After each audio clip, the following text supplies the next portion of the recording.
सन 1398 विक्रमी संवत 1455 ज्येष्ठ मास सुदी पूर्णमासी को कबीर परमेश्वर जी काशी के लहरतारा नामक तालाब में विकसित कमल के फूल पर एक नवजात शिशु के रूप में सतलोक से आकर प्रकट हुए और 5 वर्ष की लीलामय आयु से ही तत्वज्ञान का प्रचार प्रारंभ कर दिया था तथा उस समय के भारत में मौजूद हिंदू व इस्लाम दोनों धर्मों में फैले पाखंड अंधविश्वास की जड़ें हिलाकर रख दी थीं, जिसका परिणाम यह हुआ कि दोनों धर्मों के नकली धर्म गुरुओं ने मिलकर कबीर साहब के ऊपर अनेक सितम ढाए।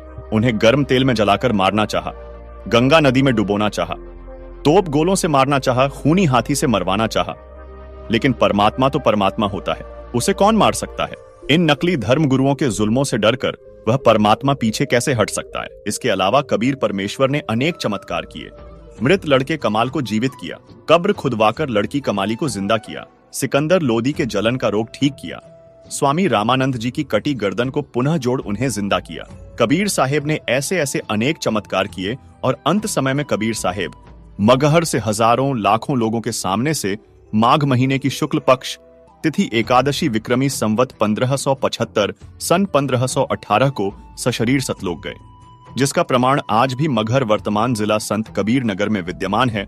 लेकिन इसके बावजूद भी धर्मगुरुओं ने कबीर साहेब की पूरी फाइल बंद कर रखी थी, जिसके कारण लोग कबीर साहेब को केवल कवि, संत या महापुरुष मानते हैं, जबकि संत रामपाल जी महाराज ने गीता, वेद, कुरान, गुरु ग्रंथ साहिब तथा परमात्मा प्राप्त संतों की वाणियों से सिद्ध कर कबीर साहेब की फाइल को पुनः ओपन कर दिया है कि कबीर साहेब जी केवल संत, कवि या महापुरुष भर नहीं थे, बल्कि वे पूर्ण परमात्मा थे, जिनकी लीलाओं का वर्णन चारों वेद करते हैं। तो चलिए इस वीडियो में देखते हैं संत रामपाल जी महाराज द्वारा बताई गई कबीर साहेब की मगहर लीला को एआई एनिमेशन के माध्यम से। यह बात उस समय की है जब यह कहा जाता था कि मगहर में मरने वाला नरक में जाता है और अगले जन्म में उसे गधे के रूप में जन्म लेना पड़ता है। इसके अलावा ये भी कहते हैं कि अगर किसी को मोक्ष प्राप्ति करनी है तो उसे काशी आना चाहिए और वहीं अपने प्राण त्यागने चाहिए, जिस कारण से मोक्ष अभिलाषी वृद्ध लोग अपना अंतिम समय अपने अपने पुरोहितों के घर काशी व्यतीत करने के लिए, निवास करने के लिए आने लगे तथा पुरोहितों को उनके खाने के रुपए तथा पुरोहितों की पूजा अलग से प्रति महीना देने लगे, जिस लालचवश काशी के पंडों ने वृद्धों को अपने अपने घर पेइंग गेस्ट के रूप में रखने लगे। एक एक पुरोहित के घर 10-10 वृद्ध हो गए, कोई रोगी तो कोई अन्य परेशानी से ग्रस्त होने लगे। उन लालची पंडों ने मीटिंग करके षड्यंत्र के तहत वृद्धों को मारने के लिए गंगा दरिया के किनारे एक करोत यानी आरा लगाया। भ्रम फैलाया गया कि जो शीघ्र स्वर्ग जाना चाहता है तो इतने रुपए पूजा, जो उस समय की अधिकतम राशि थी, जमा कराओ। श्रद्धालु वृद्धावस्था के दुख से छुटकारा पाने के लिए तथा स्वर्ग जाने की भावना से वह महंगी फीस भी देने लगे। उन पंडों ने आदमियों का आरे से गर्दन काटने का पाप सिर पर ले लिया। पंडों के षड्यंत्र पर विश्वास करके वृद्ध अपने बेटों से काशी में प्राण त्यागने के लिए आग्रह करने लगे। लेकिन पिताजी, अभी आपकी और माँ की आयु ही क्या है? अभी तो आपको अपने पोतों का ब्याह देखना है, उनकी संतानों को अपनी गोद में खिलाना है। देख बेटा, जिंदगी जीने का लालच तो कभी खत्म नहीं होता, और वैसे भी अपने जीवन में हमने अपनी सारी जिम्मेदारियों को पूरा कर लिया। अब जब भगवान के पास जाना ही है तो देर क्यों करना? हमें काशी में पवित्र करौत लेने में स्वर्ग की प्राप्ति होगी। लेकिन पिताजी, काशी में लगे उस करौत के नीचे आकर मरना तो आत्मदाह हुआ ना? अगर उस आत्मदाह से ईश्वर मिलते हो तो क्यों ना आत्मदाह किया जाए? और वैसे भी यहाँ मगहर में मरने से तो हमें मोक्ष मिलेगा नहीं। अगर हम यहाँ मरे तो अगले जन्म में हमें गधे के रूप में जन्म लेना पड़ेगा। क्या तू चाहता है कि तेरे माता पिता का अगला जन्म गधे के रूप में हो? जितनी जल्दी हम काशी जाकर करौत के नीचे मरेंगे उतनी जल्दी ही मोक्ष मिलेगा। लेकिन पिताजी। बस बेटा, तू हमारे साथ काशी चलकर वहाँ हमारी करौत के नीचे आकर प्राण त्यागने की व्यवस्था कर दे। रामशंकर अपने माता पिताजी के साथ काशी के घाट पर पहुँचते हैं। वह उस घाट पर भी पहुंचे जहां करौंत लगा हुआ है। करौंत से थोड़ी दूरी पर ही खड़े होकर वह सभी देखते हैं कि गंगा नदी के किनारे करौंत वाली जगह है। उसका हैंडल करौंत से थोड़ी दूरी पर एक मंदिर के पास है जो गुप्त है। ब्राह्मण, मुझे भी मोक्ष को प्राप्त करना है। ये काशी है और यहाँ मरने वाला हर व्यक्ति मोक्ष के लिए ही आता है। लेकिन मैंने अपने जीवन में बहुत सारे पाप कर्म किए हैं। इससे कोई फर्क नहीं पड़ता है कि मरने वाला व्यक्ति पापात्मा है या पुण्यात्मा। काशी में मरने वाला हर व्यक्ति स्वर्ग को जाता है और मगहर में मरने वाला हर व्यक्ति नरक को प्राप्त करता है। ठीक है, मुझे भी इस आरे के नीचे आकर स्वर्ग जाना है। 50 मोहरें लगेंगी। ये लो। ठीक है, तुम तख्त पर लेट जाओ। मैं भगवान से प्रार्थना करता हूँ कि वो आपको स्वर्ग में जगह दे। हे परमात्मा, इस आत्मा को अपने चरणों में स्वर्ग में स्थान देना। बहुत सारे लोग मोक्ष के लालच में पैसे देकर आरे से कट रहे थे। कुछ माता पिता अपने पुत्रों से अनुरोध कर रहे थे कि हमें भी आरे से कटवा दो ताकि हम जल्दी स्वर्ग चले जाएं। इस प्रकार राम शंकर भी लाइन में लगकर करौंत के पास आता है और अपने पिताजी को करौंत पर गर्दन रखते हुए देखता है। तभी पंडा इशारा करता है। दूसरा पंडा हैंडल घुमाता है लेकिन हैंडल उलझ जाता है। थोड़ी देर बाद पंडा कहता है कि अभी भगवान ने आपकी कुर्बानी स्वीकार नहीं की है, कुछ दिन बाद फिर से आना। तभी हैंडल घुमाने वाला पंडा करौंत को ठीक करके इशारा करता है कि अब करौंत ठीक है, अगले का नंबर लगाओ। इस तरह फिर उनकी माता का नंबर आता है, उनकी गर्दन कट जाती है।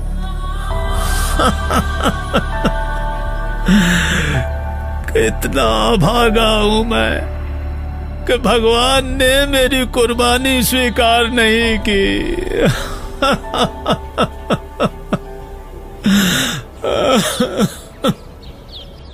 कबीर परमेश्वर जी इस भ्रम को दूर करना चाहते थे कि सच्चा भक्त किसी भी स्थान पर प्राण त्यागे वह उद्देशित लोक को ही प्राप्त होता है। सत्य कर्मों पुण्य कर्मों को करने वाला व्यक्ति, सत्य साधना करने वाला व्यक्ति संसार के चाहे जिस कोने में भी शरीर छोड़े और चाहे जैसे छोड़े, वो अपने पुण्य कर्मों के प्रताप से ईश्वर के पास चला जाता है, नरक नहीं जाता।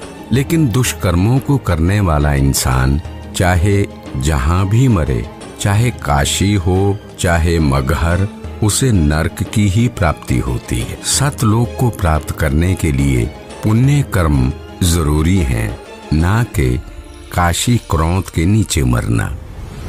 कबीर जी क्षमा कीजिए, लेकिन हम इस बात से सहमत नहीं हैं।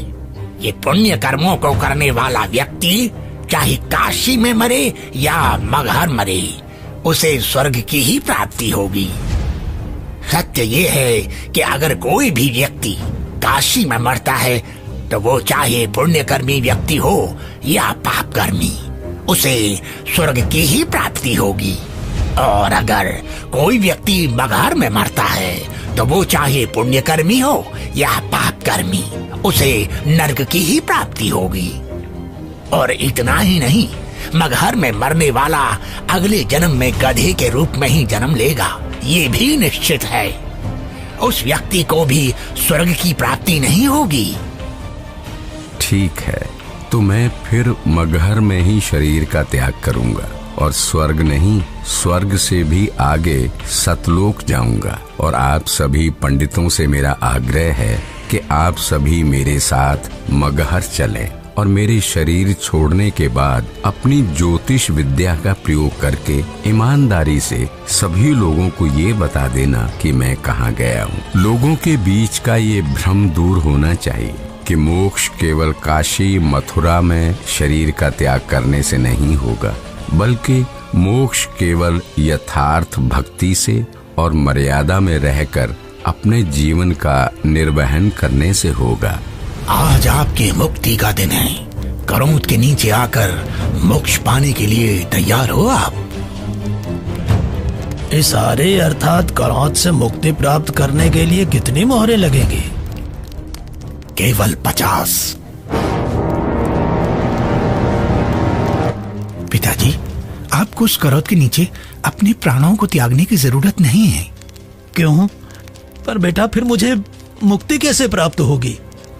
पिताजी, मैं अभी एक बड़े महापुरुष कबीर देव जी के पास से ही आ रहा हूं।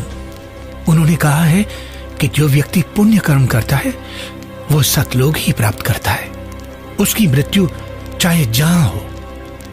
बल्कि खुद कबीर जी मगहर में शरीर त्याग कर ये साबित करने जा रहे हैं कि मगहर में मरने वाला नरक नहीं जाता। यदि उसने सत्कर्म किए हैं तो वो भी स्वर्ग ही जाता है। आपको करौंद के नीचे अपने प्राण त्याग करने की जरूरत नहीं है। पिताजी, इन दुष्टों ने माता जी की हत्या की है।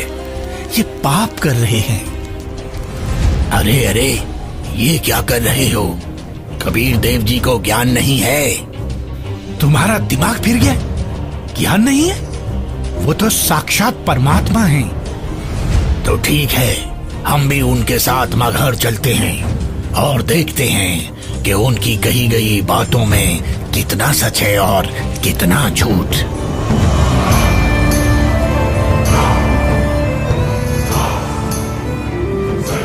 वीर देव सिंह बघेल जी की जय। महाराज, हमें ज्ञात हुआ है कि कबीर देव जी अपने शरीर का त्याग करने के लिए मगहर जा रहे हैं। लेकिन हमने सुना है कि मगहर में जो भी अपने शरीर का त्याग करता है उसे कभी स्वर्ग की प्राप्ति नहीं होती है। कबीर देव जी तो साक्षात परमेश्वर है और वो शरीर का त्याग चाहे जहां करें। ये मगहर में प्राणों को त्यागने की लीला वो इसलिए कर रहे हैं जिससे जनमानस को ये संदेश दिया जा सके कि आपको स्वर्ग की प्राप्ति होगी या नहीं, ये आपके पुण्य कर्मों पर निर्भर करता है, न कि मरण के स्थान पर। हमें कबीर देव जी के साथ जाना चाहिए। हाँ, हमें सिर्फ जाना ही नहीं है, अपितु कबीर देव जी के शरीर त्याग देने के बाद हमें उनके शरीर की रक्षा भी करनी है, जिससे उनका हिंदू धर्म विधि से अंतिम संस्कार किया जा सके। क्योंकि अगर हमने उनके शरीर की रक्षा नहीं की तो वो मुस्लिम उनके पार्थिव शरीर पर कब्जा करके उन्हें दफना देंगे। परमात्मा कबीर देव जी केवल हम हिंदुओं के भगवान हैं, उन मलेच्छ मुस्लिमों के नहीं। इसलिए हम आपको आदेश देते हैं, तुरंत ही सेना को हमारे साथ चलने को तैयार किया जाए। कबीर देव जी मगहर के लिए प्रस्थान करते हैं। वो नदी के किनारे से होकर गुजरते हैं, जंगल से गुजरते हैं। दिखता है कि उनके पीछे काफी सारे भक्त भी जा रहे हैं। कबीर प्रभु के साथ हिंदू और मुसलमान दोनों धर्मों को मानने वाले भक्त हैं। काशी के करोत का समर्थन करने वाले पंडे हैं, विद्वान पंडित जिनके साथ सालिग्राम भगवान की मूर्ति है, और बड़े बड़े टीका चंदन लगाने वाले पंडित जिनके साथ काफी सारी पुस्तकें हैं, वह भी कबीर प्रभु के साथ हैं। रामशंकर और इसके पिता भी कबीर प्रभु के साथ हैं तथा उनके पीछे वीर देव सिंह की सेना भी आ जाती है। वीर देव सिंह कबीर देव जी को प्रणाम करते हैं।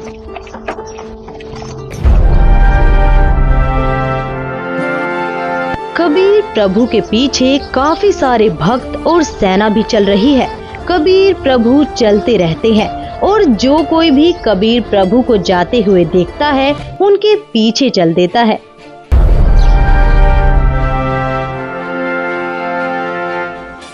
सलाम वालेकुम नवाब बिजली खान पठान साहब। वालेकुम अस्सलाम। कहिए, क्या खबर है?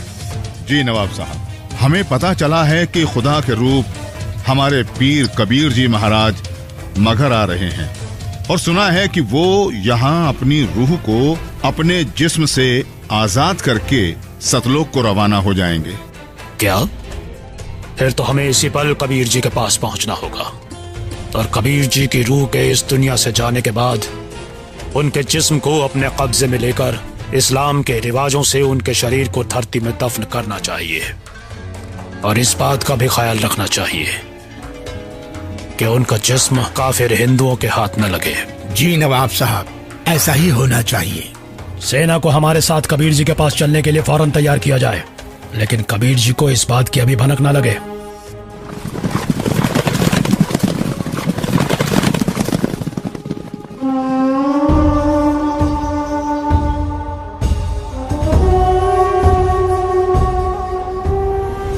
लगता है कबीर जी के जिस्म को पाने के लिए काशी नरेश वीर देव सिंह भी अपनी सेना लेकर आया है, लेकिन हमें किसी भी हालत में इन हिंदू काफिरों को कबीर जी के जिस्म को पाने नहीं देना है।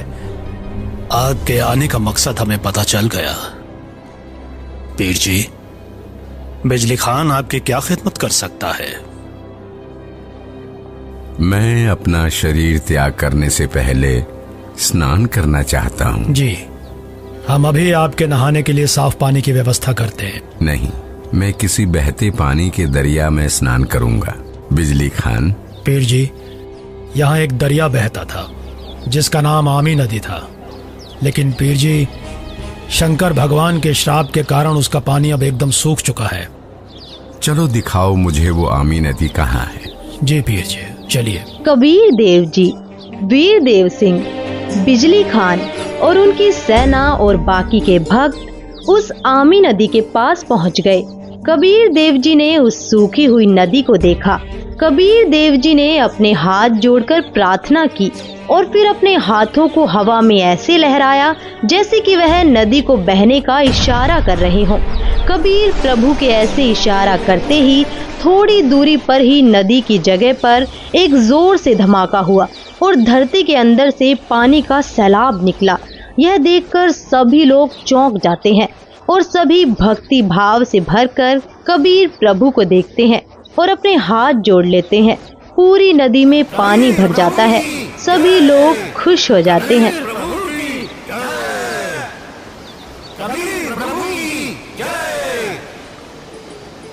आदेश दें प्रभु। हुक्म दे मालिक। मुझे 2 सफेद चादरें चाहिए, एक बिछाऊंगा और एक ओढ़ूंगा। जो आज्ञा प्रभु। इसी क्षण 2 सफेद चादर यहाँ लाई जाएं। कोई और आदेश दें प्रभु। बिजली खान, तुम सेना किस लिए लाए हो? वीर देव, तुम किस लिए सेना लाए हो? प्रभु जी, हम आपके शरीर को इतना मलिच्छ मुसलमानों के हाथ नहीं लगने देंगे। इन्होंने अगर आपके शरीर को छू तक भी लिया तो इनमें से कोई भी जीवित नहीं बचेगा।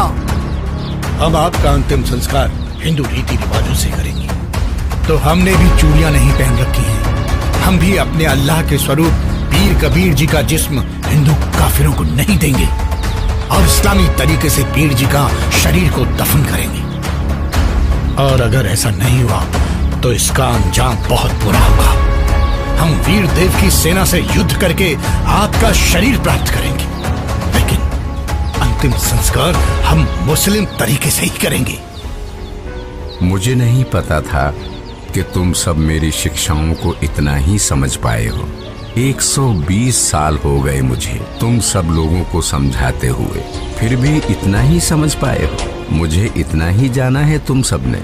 आज भी तुम एक ना होकर हिंदू मुसलमान बनकर अलग अलग खड़े हो। मेरी चेतावनी है, अगर तुम लोगों ने आपस में झगड़ा किया तो ठीक नहीं होगा। तुम दोनों एक ही परमात्मा की संतान हो। तुम दोनों अलग अलग ना होकर एक ही हो। हम सबको एक साथ रहना है। मेरे सतलोक गमन के बाद इन चादरों में तुम्हें मेरा शरीर नहीं मिलेगा। एक चादर तुम हिंदू ले लेना और एक चादर तुम मुसलमान, और इन चादरों में जो भी चीज मिले उसे आपस में आधा आधा बांट लेना। आपस में लड़ाई नहीं करना, नहीं तो गृह युद्ध छिड़ जाएगा। मेरे जाने के बाद आपस में झगड़ना मत, ये मेरा आदेश भी है और विनती भी। कबीर प्रभु का शरीर मैं किसी को नहीं दूंगा। कबीर प्रभु के जिस्म को छोड़ने के बाद मैं इनके शरीर को अपने कब्जे में लेकर ही रहूंगा। अब मैं चलता हूं।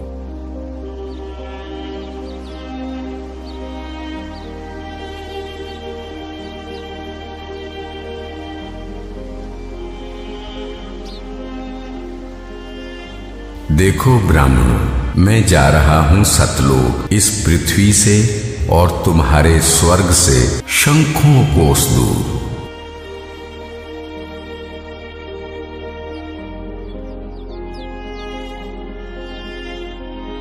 उठा लो पर्दा, इसमें नहीं है मुर्दा, इस चादर को उठाओ। जैसे ही वीर देव और बिजली खान दौड़कर वह चादर उठाते हैं तो कबीर देव जी की जगह उनके ही वजन के बराबर शरीर के आकार के सुगंधित फूल, गुलाब, गेंदा, गुड़हल आदि रखे हुए हैं। यह देखकर सभी लोग चौंक जाते हैं। सभी लोग हाथ जोड़ लेते हैं। अब वीर देव की आंखों से आंसू निकलते हैं। बिजली खान की आंखें भी नम होती हैं। दोनों एक दूसरे को देखते हैं और आपस में एक दूसरे को गले लगाकर रोने लगते हैं। दोनों सेनाओं के सिपाही भी एक दूसरे को देखते हैं। वहां खड़े ब्राह्मण लोगों की आंखों से आंसू गिरने लगते हैं। राम शंकर और उसके पिता के भी आंसू गिरते हैं। सभी लोग एक साथ कबीर देव जी के नाम का नारा लगाने लगते हैं। कबीर प्रभु की जय, कबीर प्रभु की जय।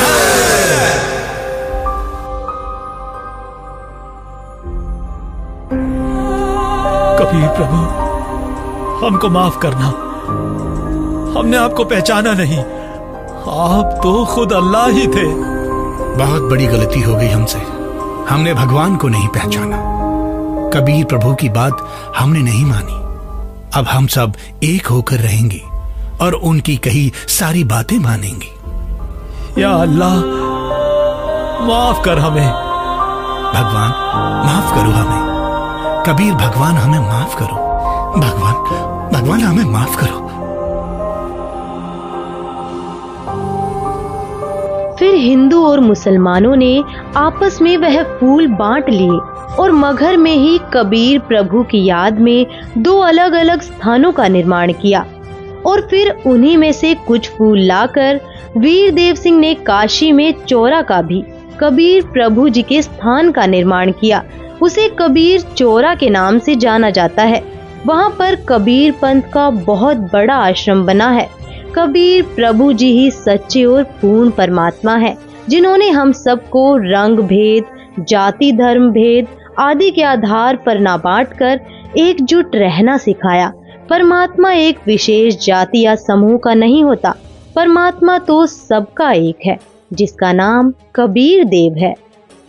507 साल गुजर जाने के बाद भी आज लोग उस महापुरुष की बात करते हैं, पर असल में वे कौन थे ये तो सिर्फ वही जानता है जिसने उनके अनमोल ज्ञान को समझा।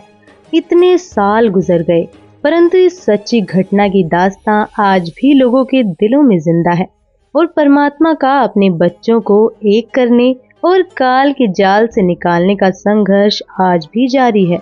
दर्शकों, सन 1398 से 1518 यानी कबीर साहिब कलयुग में 120 वर्ष रहकर सशरीर सतलोक गए और वे समय समय पर अन्य रूप धारण करके भी तत्वज्ञान देने के लिए आते रहते हैं।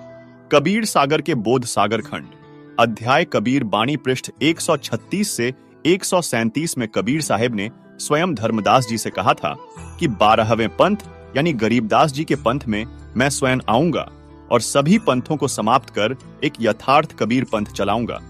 और धर्मदास, जो यह बात मैं आज कह रहा हूं, जब कलयुग के 5505 वर्ष बीत जाएंगे तब मेरी यह बात सत्य होगी। दर्शकों, कलयुग के 5505 वर्ष सन 1997 में बीत चुके हैं और कबीर परमात्मा स्वयं संत रामपाल जी महाराज के रूप में आज हमारे बीच विद्यमान हैं, जो धर्म ग्रंथों का गुप्त रहस्य उजागर कर सभी धर्मों व पंथों के पाखंडों को उजागर कर दिया है। अब वह दिन दूर नहीं है जब ये सभी पंथ समाप्त होकर एक हो जाएंगे और एक कबीर परमात्मा की यथार्थ भक्ति संत रामपाल जी महाराज से प्राप्त करके करेंगे। अतः आप सभी से निवेदन है कि बिना समय जाया किए संत रामपाल जी महाराज की शरण ग्रहण करके अपने अनमोल मानव जीवन का कल्याण करवाएं तथा संत रामपाल जी महाराज के मंगल प्रवचनों को सुनने के लिए प्रतिदिन देखिए संत रामपाल जी महाराज यूट्यूब चैनल।